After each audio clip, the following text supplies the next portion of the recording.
Yo, yo, yo, what is up? We are back. NoB.S.TED with Ted from TED Talks Ball and TED Talks Bikes.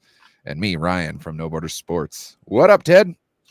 Not much, Ryan. How are you doing on this fine Tuesday? It's actually not so fine. It started raining outside and all this stuff. It's not acting like June out here. Welcome to the PNW. Yes, that is a trait. You don't know how many 4th of Julys have been rained out. Like, you know how hard it is to light bottle rockets out in the rain? I do. I do. But that was from New Year's Eve's here, not 4th of July. It's brutal. Well, today it's warm in the bay. I was going to go ride after the show down by Morgan Hill, and I saw the forecast was 93 degrees. So I switched it up. I'm going to go to a Half Moon Bay. It's supposed to be 69. Very nice. I got a joke for that, but I bet you do. We got Daniel Barry in the house. What up, Daniel Barry? Make sure to go check him out if you happen to be a Rams fan. He's putting together good content over there. And he also blesses us with his presence, and we appreciate that too. So thank you for stopping by, Daniel. Yeah, he's a Rams fan, but he's actually pretty cool. So check him out. As long as you're level-headed about talking about your team, like, I'm cool. I appreciate a little gentle ribbing here and there when you're talking, honestly about your team. But when people just kind of blow shit out of their ass when talking about, I just stop listening. Yeah, I think we've all been there, but I try to avoid it as much as possible. Maybe. I might not admit it.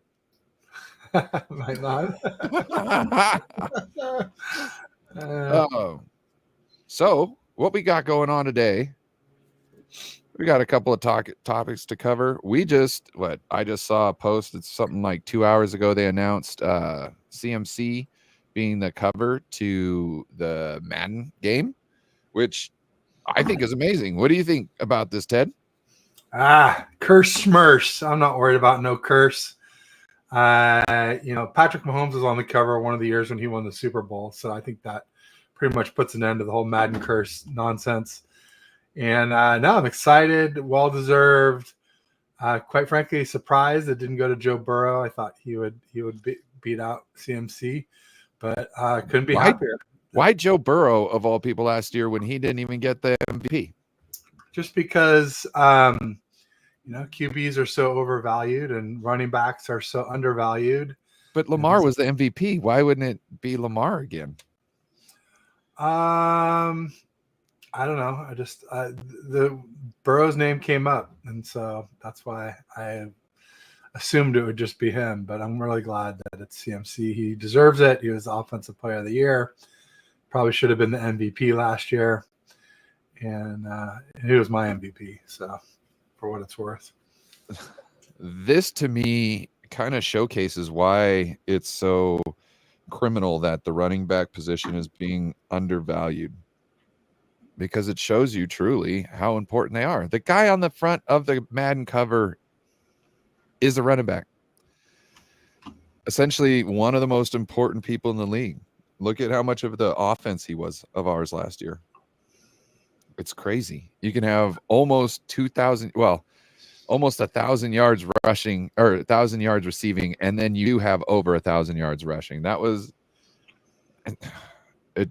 I just don't get it how running backs, and I'm not saying every running back is a Christian McCaffrey, but it seems like they're trying to pay other people more, and it's screwing over other very talented players. And I kind of like that Christian got this. If you didn't get the MVP, at least people in the Madden world would appreciate you, which I'm sure they do. You trying to draft Christian McCaffrey? Hell yeah, you are. Hell yeah, you are, because I could kill you 2 ways. Yeah, he can run, he can catch, he can pass block, he can do it all. Great routes, great hands. And CMC has that unmatched ability to, since he himself was a quarterback, he really knows how to let me close that up. He really knows how to maximize distance between him and a defender and minimize the distance between him and the chains. In other words, to get as closer past the chains and stay away from defenders, to be the ultimate outlet receiver. And that's exactly what he is. There's some running backs when you watch, you're like, if he would have gone that way, I'm sure he would have gotten more yards. Mm-hmm. You know what I mean? And it's not all the time. It's just every once in a while, this and that. You never really get that with Christian. I don't remember ever thinking that to myself, like, if he should. It seems like he's always finding the most daylight. He knows exactly where everybody is. And like, if you notice, like sometimes when he gets brought down short of the goal line or something like that, he is extremely frustrated because he's mad at himself that he didn't make that guy miss. And he knows there's something in his head as he's going to the ground. Is like, I should have done that. You know what I mean? And that's where that rage is coming from. Is like, I should have done what I just thought about instead of what I actually did. And that's the guy. That's the guy to look out for, man. I'm happy for him. At least he gets some sort of roses. He should have gotten the MVP. Yep, he should have. I think this just cements that. Yeah. Anything else about mini camp? You got anything that you wanted to talk? Because it ended at what? It ended last week, on the day that we had our show. Like a couple hours after or an hour or so after we finished. So is there anything from there you wanted to get into? I mean, just that Ayuk didn't show up. Yeah. Which isn't super surprising. We thought he either wouldn't show up or would show up and just sit on the sideline. But he got fined, or, at least supposedly will get fined. We'll see. I would have showed up and sat on the sidelines. I hear you. And then obviously with him, all that noise coming out about, the Niners offered him 26 mil and he wants 28 or 30. And TJ Houshmandzadeh, his wide receivers coach, getting involved, helping to, muddy the waters and make it harder to understand what's going on. But I think it's all part of the fog of war and the art of negotiation, and it's looking like it might be a long one. So since you brought that up, might as well just get into that topic. Since, even though we were going to talk about that later, let me grab the stats. Oh, sorry, I didn't mean to jump out of order. All right. Well, let's pass the. So one thing I was looking at Amon. This is everybody's stats. Amon-Ra St. Brown, Justin Jefferson stats, CeeDee Lamb stats, and Brandon Ayuk stats from the starts of their NFL career. So one thing I saw is all these receivers are number one receivers on their team, and their stat lines show it. One thing I noticed is Amon-Ra St. Brown, Justin Jefferson, and Brandon Ayuk, they get a lot done without needing a lot of tackle or touches. But if you look at CeeDee Lamb, he needs so many more targets to come up with some of the same amount of territory. So one thing I did was I broke it down here. I brought everybody's this is Justin Jefferson's first season last year for Amon-Ra, the year before last for CD, and Brandon Ayuk from last year, because they all total around 1,400 yards. Amon-Ra didn't have a 1,400 yards, so it went with his 15. Okay.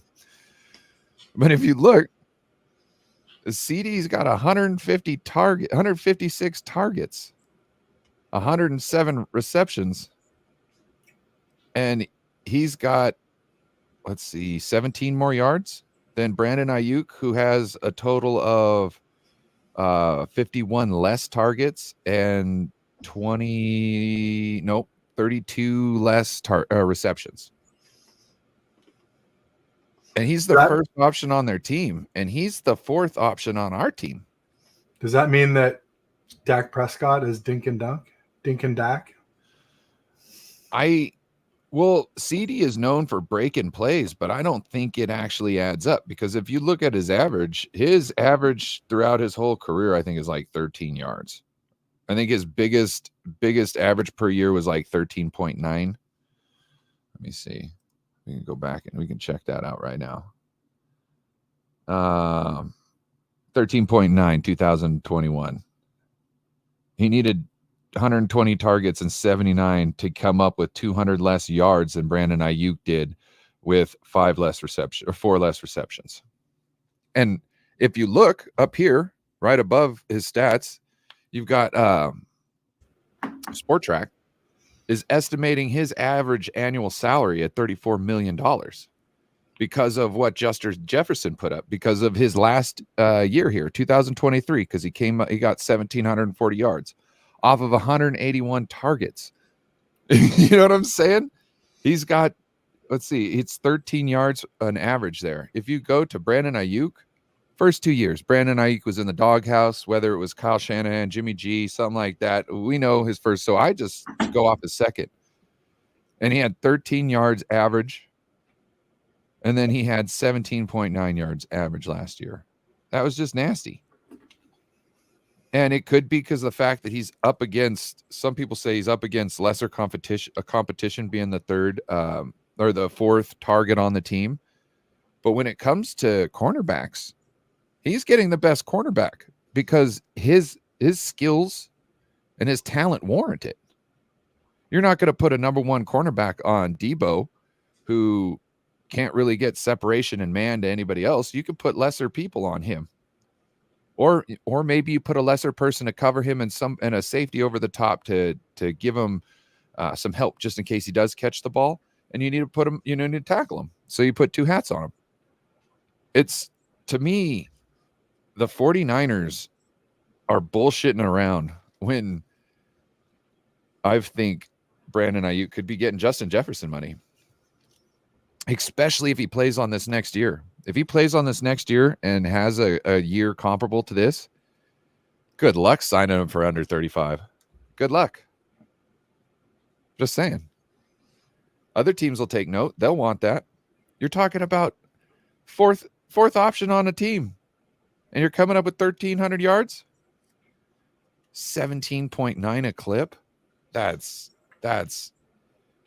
hold on. I don't know if Justin Jefferson eclipsed that average. Let's see, Justin Jefferson. No, Justin Jefferson has never had a higher average yard per target or per catch.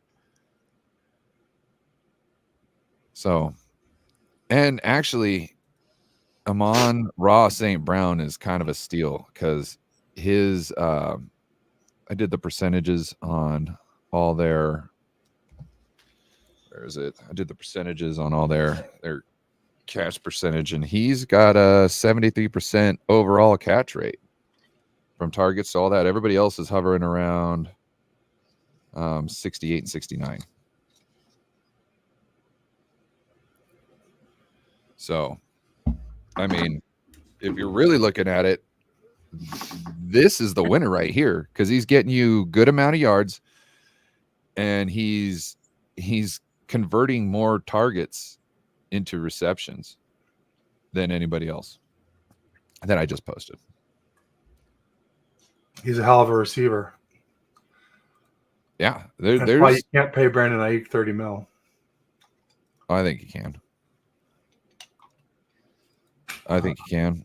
I said 24 to 26 initially, and more recently 26 to 28. I don't think they'll pay him more than 28. So I'm if CD Lamb lands 34 mil a year, good luck getting Brandon Ayuk for less than 30. He's gonna be like, anything less is an insult because of what I just showed you. Just because of what I just showed you. He gets more and does less.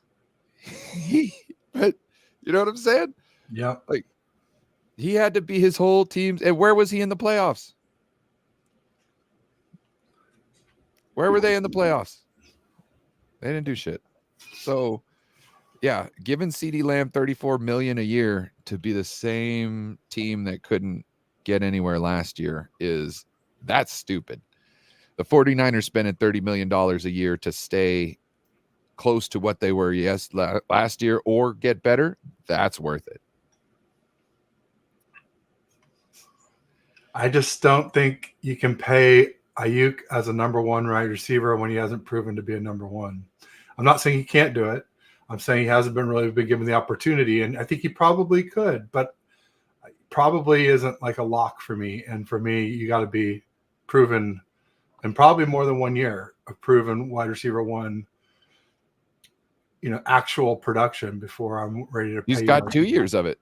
2,000-yard seasons back to back.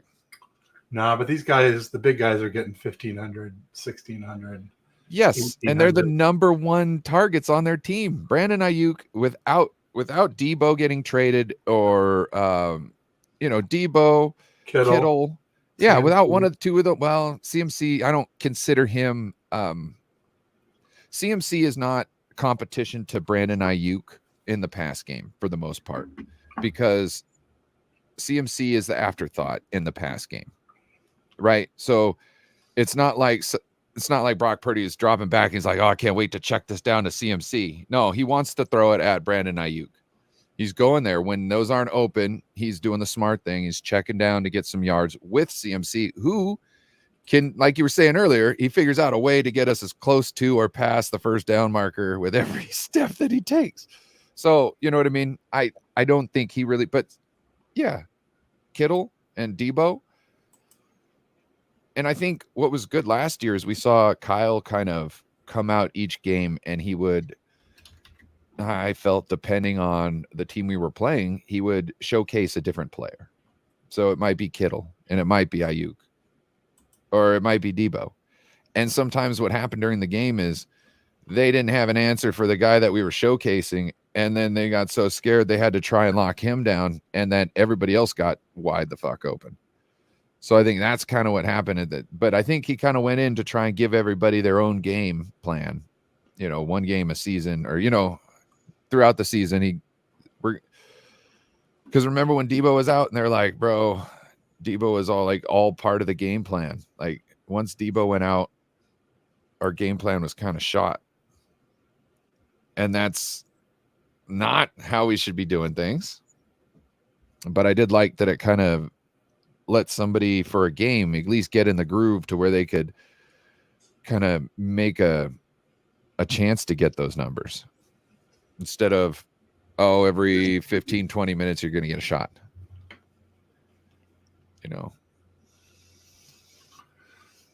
Yeah. I mean, like I said, I'm confident that Ayuk could be a wide receiver one in a system that gave him that many targets, but until he proves it, I don't think you can pay him as such. So that's just where I am.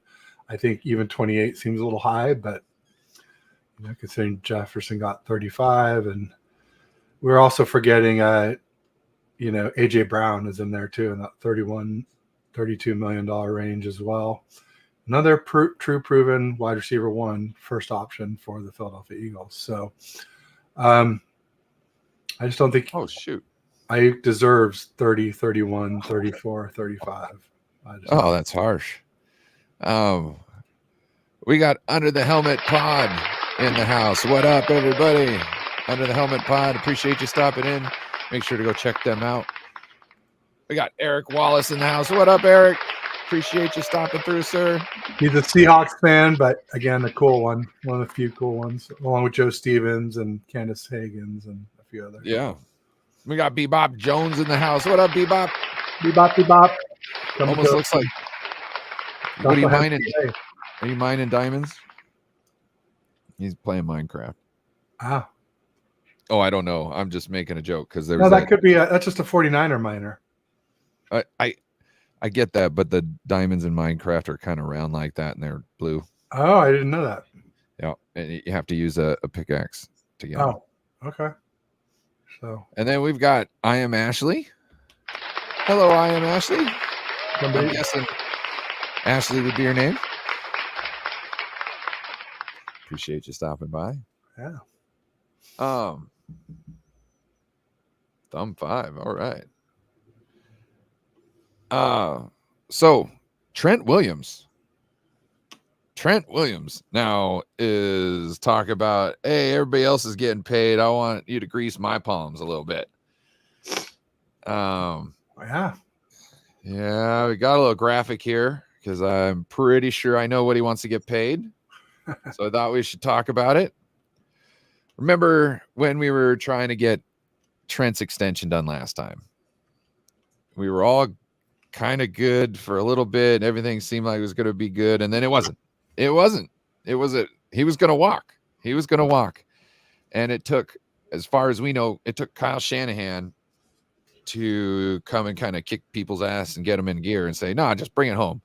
And what it was is he wanted to be, if you look at his current year, oh, they got it blocked. No, it's 23 million and 10,000. So he wanted to be just over the highest paid dude. Who is David Bakhtiari, if I'm not mistaken. Bakhtiari at the time, yes. Yeah. So I'm guessing Trent wants to get paid $28,010,000. So he wants another. That's a fair bet, Ryan. That's a fair bet. You know what I'm saying? I think that's what this is over. Trent, I love you, homie. Jesus, why are we worried about $5 million right now? Like we could. Oh, can you see how much he's gotten over time? Over. Well, it's I mean, you know, right Ryan, just give him $5 of your million, and then it'll all be fine. He'll be fine every year. Yeah, you know, like, come on, bro. Like, you telling me that we need to go through this right now, Trent? This is what we got to do. He's the best offensive lineman in football and should be paid as such. That's what his contract was. That's what they did with his contract years ago when he fucking signed it. Yeah, but Ryan, it was 3 years ago, and it was basically 2 3-year contracts. So Parag or Lynch or whoever it was so smart, and we'll make a 6-year sound like a 6-year deal, but it's really gonna be 2 3-year deals. Well, guess what? The 3-year deal is coming up, and so now we actually have to pay it because we didn't lock him in for 6 years. So this is the fault of whoever negotiated our contract, that it wasn't, you know, a rock solid contract for the full 6 years. So we gave ourselves flexibility, but now the flexibility is biting us right in the rump because now he's flexible to ask for more money. It's just like, come on, bro. Really? And you know me, I never begrudge anybody for maximizing their earnings. In this brutal sport where every time they step on the field, they're putting their current and future well-being on the line. I mean, we just saw Larry Allen, former Cowboys great offensive lineman, dead at 52. I mean, sudden death at 52. So, you know, these big guys, they don't live as long as, you know, the average bear. And so, and their quality of life a lot of times is not good when they leave the NFL. And, you know, they got to maximize what they can get while they can get it. And it hurts because, you know, you want to save that money for other players. You want to contend. Then don't sign the deal. So I get it. When you're a young guy, you haven't made that money. You want to do Brandon Ayuk situation. I get it. CMC, I get that too. And the reason being is the way I rationale is it's not just him getting that money. It's going to be the rest of the running backs in the league when they get franchise tagged every year because they're talented and their owners don't want to pay them. So to me, I'm okay with that. And here I'm just like, Trent, if you didn't want that contract, why'd you sign it? And now, huh? But like I said, what we thought we were being so tricky about being able to get out of it right about now, if he wanted to retire or fall apart physically, is biting us in the butt because he's not retiring and he's still a physical monster. And so now we're going to have to pay extra because of the flexibility we wanted. It really I blame our contract guy more than Trent. He's already on his way down. But he's still the best. No. Yeah. Penei Sewell is not better. Penei Sewell doesn't even play left tackle. He's a right tackle. How many? Let's see.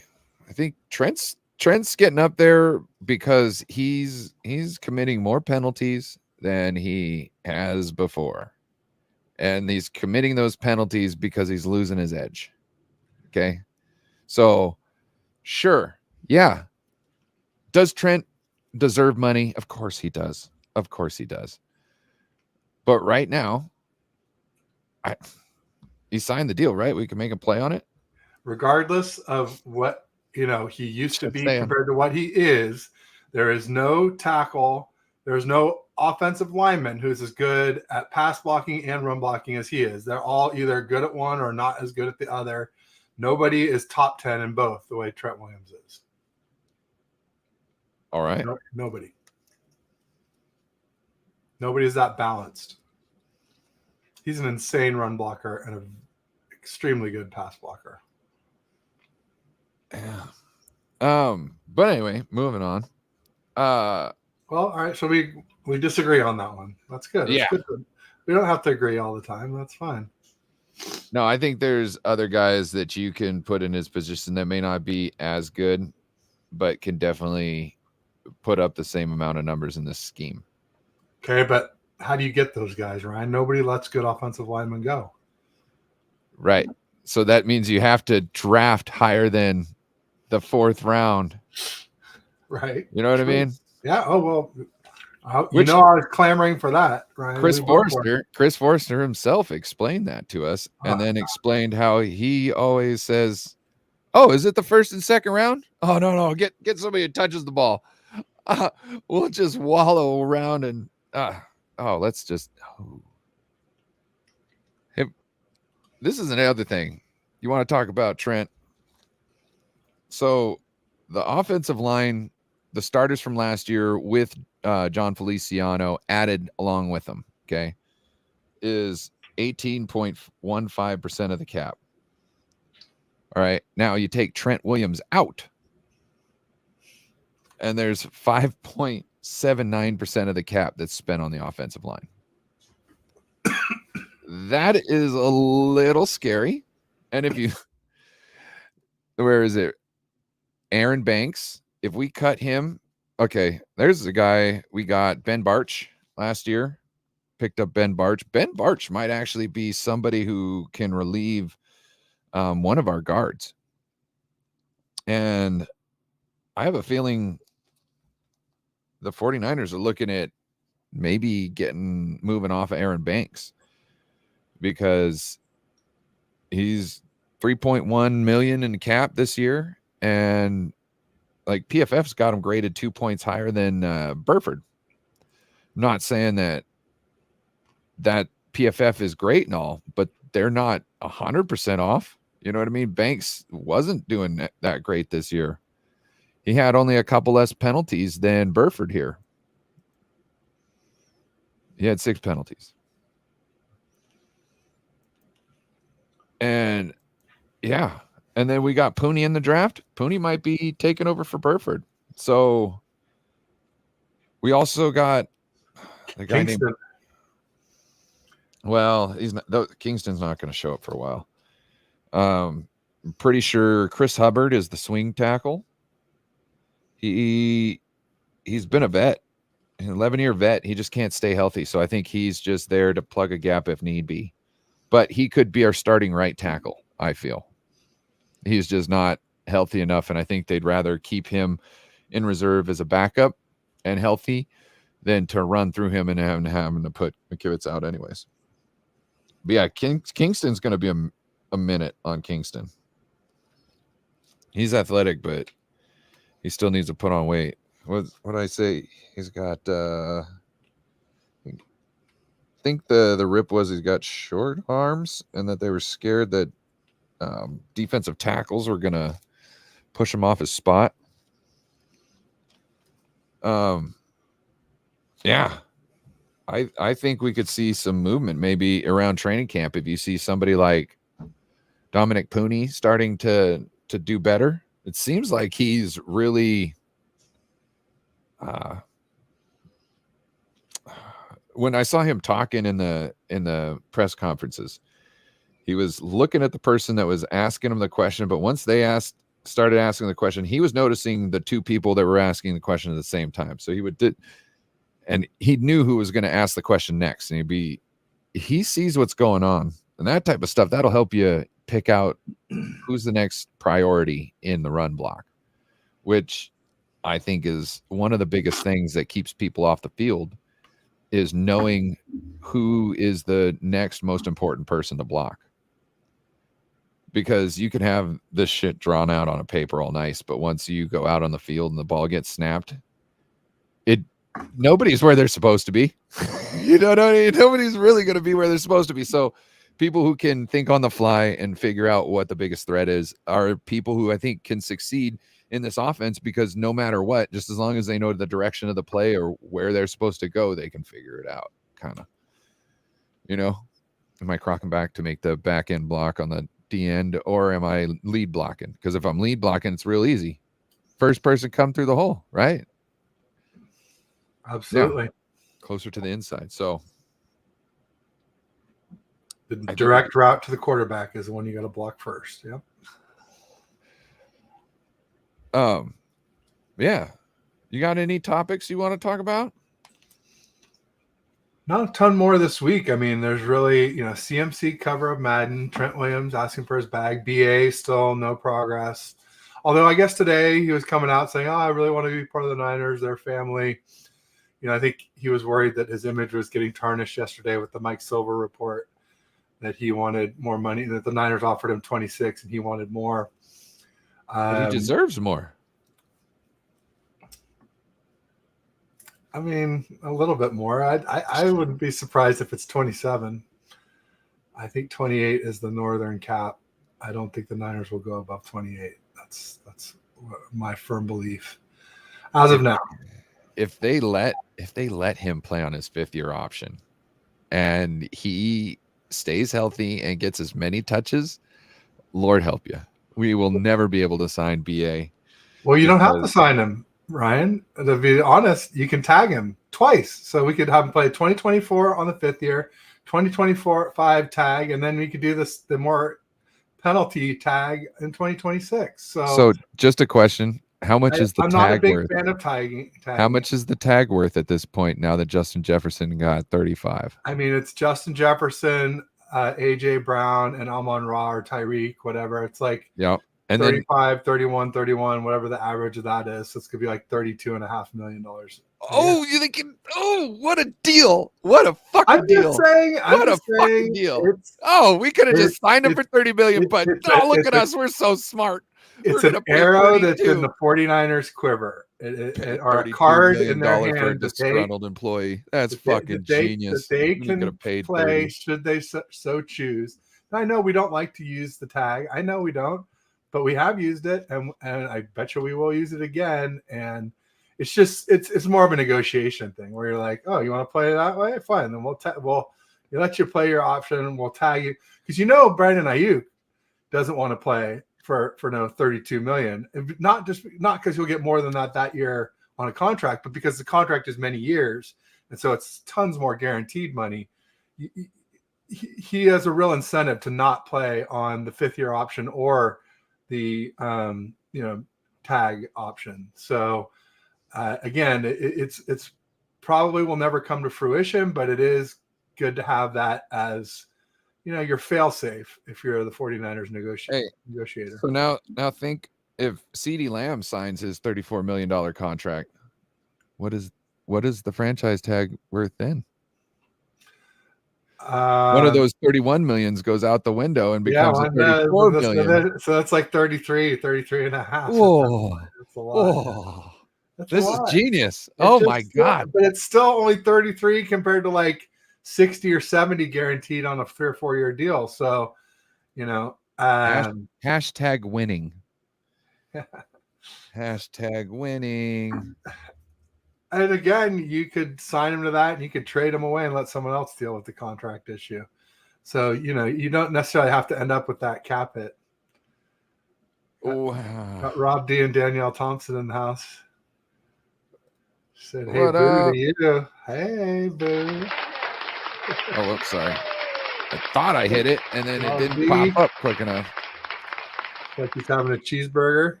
Ooh. Oh, a bike ride, a football bike ride, and a cheese. No, that's you. Ah, TED I Talks, do. balls, bikes, and Bites. food. Oh, you're Right. right. You're right. That is sort of Yeah. that's what I'm calling my main YouTube channel now. I do like a good cheeseburger. God damn it. Bro. Okay. So back in the day, I used to play some Rainbow Six 3 Black Arrow. We were the #1 clan in the world at that time. And we would do these clan battles through, all times of the night and whatnot. And finally, one day we get into this clan battle and they figure out we're Americans and they go, because we wouldn't talk to anybody. We just they just go, you Americans, you eat hamburgers for breakfast. And I unmute and I go, what's wrong with that? Hamburgers are delicious. And then I just muted. Royale with cheese, baby. Wasn't Royale that with scene at breakfast in Pulp Fiction? God, I love that movie. Great soundtrack, great one-liners. That's just one of my all-time favorite movies. Big Kahuna Burger. That's that Hawaiian joint. My girl's a vegan, so it also makes me a vegan too. You mind if I have a drink of your tasty beverage to wash down this wonderful burger? Such a great movie. Zed's dead, baby. Zed's dead. Where'd you get this bike? It's not a bike, it's a chopper, honey. And we don't think that there's a Madden curse, but hope we didn't jinx it. I don't know. Daniela, do you think we're gonna I don't know. We got a lot of running backs in the stable, but none of them like that. It is what it is. I'm happy Iglesias getting a nod. Yeah, I don't believe in that curse stuff. Yeah, I don't know. I don't wash my shirt unless we lose, or my jersey unless we lose, and you know what I mean. Like, yeah. No, I'm definitely superstitious about a lot of things. That's just not one of them. Yeah. Okay. All right. I know, you know, I'm very superstitious. So My buddy Eli sweeping the floor one time and accidentally nicked his feet with the broom because there was some stuff there, and I think he got really upset because like every time someone gets their foot swept with the broom in his family, or in his circle, somebody was going to jail.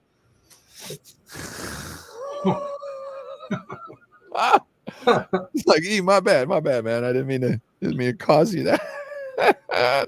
I'll hook you up with a good defense attorney. Oh, Rob D says depends if the script writers want to write in the return of the Madden curse. Oh, where's the? There we go. There you go. Hit him with the comedy. Yeah. Oh shoot. When does camp start? I don't know. Oh, have the dates been announced? I think they did have the state of the franchise last night. I'll see if it's on Twitter X.